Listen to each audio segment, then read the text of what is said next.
C'est quoi ton métier? Tu fais quoi dans la vie? C'est quoi ton travail? Tu fais quoi toi? Tu vas faire quoi plus tard? Tu me fais découvrir ton métier? Salut, moi c'est Rémi et vous écoutez Emploi en perspective. Alors, prêt à découvrir un nouveau métier qui recrute en Occitanie? Chaque semaine, retrouvez-moi avec un nouvel invité et un nouveau métier. Ici, on casse les préjugés et on donne de vraies solutions pour se former. En France, le marché de la construction BTP constitue un véritable pilier économique. Il se place entre le secteur industriel, celui des banques et des assurances. Bien que les résultats soient encourageants, le marché du BTP a été fortement touché par la crise du Covid-19.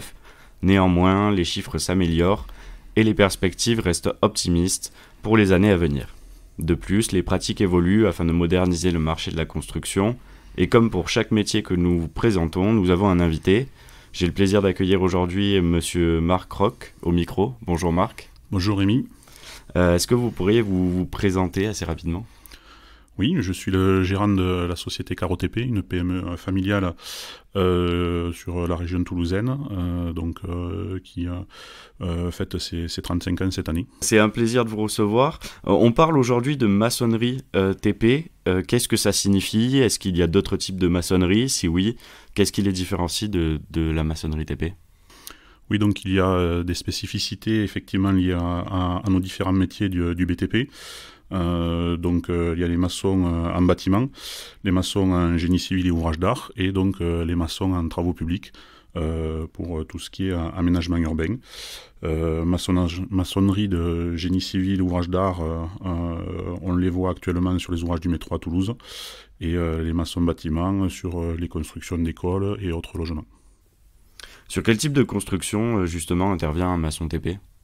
Un maçon TP va principalement intervenir sur la construction de bordures et de caniveaux, sur le coulage de béton pour les trottoirs ou les soudalages, la confection de regards dans les réalisations de canalisation, ou la bâtisse de murs et de petits aménagements de génie civil sur les aménagements urbains publics. Quelles sont les qualités à avoir pour exercer ce métier ?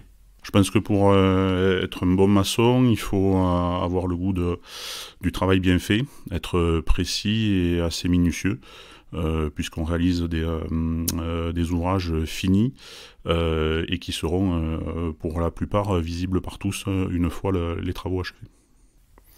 Est-ce qu'il y a des avantages à ce métier ? Est-ce que vous pourriez nous les citer ? On est principalement aménageur urbain, donc on construit des ouvrages pour un très grand nombre d'usagers. On est utile à la société au quotidien. On travaille en extérieur, donc on peut y voir des inconvénients, mais il y a aussi beaucoup d'avantages, de liberté et de profiter de l'extérieur plutôt que d'être en bureau. Donc ça va dépendre des tempéraments. Et les salaires sont aussi intéressants par rapport à d'autres secteurs d'activité, et on a des horaires de travail qui sont aussi très cohérents et très adaptés à une vie de famille classique. A contrario, est-ce qu'il y a des contraintes à prendre en compte ? Bien évidemment que le principal sujet va rester sur un travail physique, puisque on a de belles avancées technologiques dans nos métiers, mais malgré tout, le métier de maçon reste un métier manuel et donc reste un métier physique, et donc il faut avoir une bonne hygiène de vie. Au cours des dernières années, est-ce que vous pensez que le métier a évolué ? En quoi ? Est-ce que vous pensez qu'il est voué à connaître de nouvelles évolutions, justement, et quel est votre regard là-dessus ? Alors, nos métiers sont en perpétuelle évolution. Bien évidemment que les technologies évoluent et qu'on a de plus en plus de techniques qui interviennent dans nos métiers, de plus en plus de machines aussi qui viennent en aide justement dans les métiers manuels pour essayer de soulager au maximum cette pénibilité qu'il peut y avoir. Et donc du coup, pour la partie maçonnerie, on est sur potentiellement plus d'éléments préfabriqués qui vont être manutentionnés avec des engins de levage et donc limiter les efforts physiques des ouvriers. Donc en fait, ça permet surtout, c'est des avancées technologiques globalement et techniques qui permettent de soulager, de rendre le travail plus agréable. Oui. Quels sont les besoins des entreprises vis-à-vis de ces métiers à l'heure actuelle ? Alors, on a toujours besoin de personnel qualifié, parce qu'on fait quand même des métiers techniques qui répondent à des normes. Et donc, pour ça, on a besoin d'un savoir-faire et qu'on essaye de valoriser. Et donc, c'est pour ça qu'on a besoin d'une perpétuelle formation de nos ouvriers, mais aussi de nos jeunes, justement pour promouvoir nos métiers et pour faire en sorte d'avoir toujours un vivier qualifié de personnel. Moi, je connais pas forcément ce métier. Qu'est-ce que vous me diriez pour me donner envie de rejoindre ce milieu ? On l'a un peu évoqué précédemment. Si tu aimes les métiers manuels bien faits et que tu as envie d'être utile à la société, il faut rejoindre les travaux publics. Comment est-ce qu'on devient maçon, justement, dans les TP ? Est-ce qu'il y a des formations qu'on peut suivre ? Comment ça se passe ? Alors, l'alternance est un moyen très apprécié des entreprises pour former ces maçons et ces ouvriers au sens large. Ça nous permet effectivement de pouvoir former nos jeunes et donc d'avoir un vivier régulier de personnel que l'on forme et que l'on adapte à nos entreprises et à nos structures. Et c'est en ça que le GEC BTP est un partenaire essentiel qui fait un lien très important entre les organismes de formation, le jeune et l'entreprise. Donc le GEC BTP, qui est un partenaire essentiel dans nos démarches à la formation. Donc je suis moi-même administrateur au GEC et donc c'est un lien essentiel qui permet de rapprocher les gens qui peuvent être éloignés de l'emploi, de leur permettre d'accéder à une formation qualifiante et en même temps de promouvoir des formations en alternance pour nos jeunes.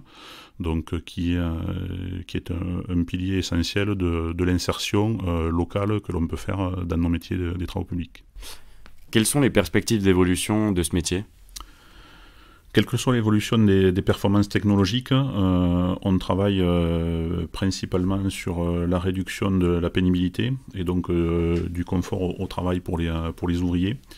On aura de toute façon toujours besoin de nos maçons TP pour finaliser nos travaux et adapter nos ouvrages à la réalité du terrain. Donc pour moi ça reste un métier d'avenir dont on aura toujours besoin. Un mot pour conclure ? Pour conclure, je souhaiterais dire qu'on est un secteur d'activité qui a besoin de main-d'œuvre. Donc, quel que soit le niveau d'entrée que vous pouvez avoir, n'hésitez pas à contacter le GEC BTP. Il y a des formations qualifiantes différentes qui peuvent être proposées. On a évoqué les maçons TP, mais de façon très large, il y a énormément de propositions qui peuvent être faites en fonction des gens et des préqualifications.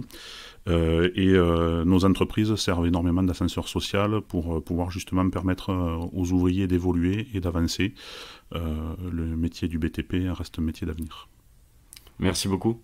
Merci. Ce podcast vous a été présenté par le Comité régional des GEC d'Occitanie avec le soutien de la région et de la DRETS Occitanie. Retrouvez-nous très bientôt pour de nouveaux épisodes, de nouveaux métiers et de nouveaux invités.